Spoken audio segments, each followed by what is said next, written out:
যে আমরা সবাই অবহিত আছি 15.5 বছরের দুঃশাসন অপশাসনের পর আগস্টের 5 তারিখ এই দেশে একটা গণ অভ্যুত্থানের মাধ্যমে পরিবর্তন এসেছে, যে পরিবর্তনকে এদেশের আপামর জনগণ অভিনন্দন জানিয়েছে।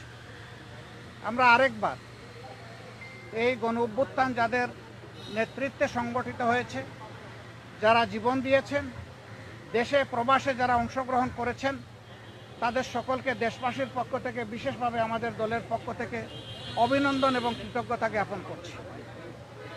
এ সময় যারা নিহত হয়েছেন, আল্লাহ তাআলার দরবারে তাদের আত্মার মাগফিরাতের জন্য দোয়া করছি। যারা আহত হয়েছেন তাদের সুচিকিৎসা নিশ্চিত করার জন্য আমরা সরকারকে আহ্বান জানিয়েছি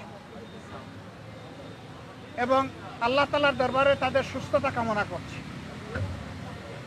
প্রিয় সাংবাদিক বন্ধুগণ, আপনারা জাতির বিবেক আর মিডিয়া জাতির দর্পণ, কিন্তু 15.5 বছর বিভিন্ন কারণে অনেকে তার বিবেক অনুযায়ী কাজ করতে পারেননি।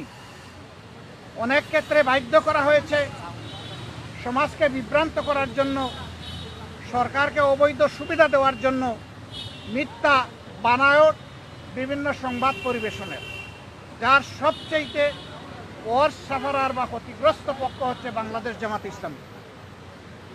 কিন্তু আমরা অতীত নিয়ে ঘাটতে চাই না। আমরা দেশবাসীকে সাথে নিয়ে সকলের সহযোগিতায় দেশটা সামনের দিকে আগাক, সেই জায়গাটাই আমরা অবদান রাখতে চাচ্ছি। এই জন্য অতীতে যা হয়েছে আমরা পিছনে ফেলে দিলাম।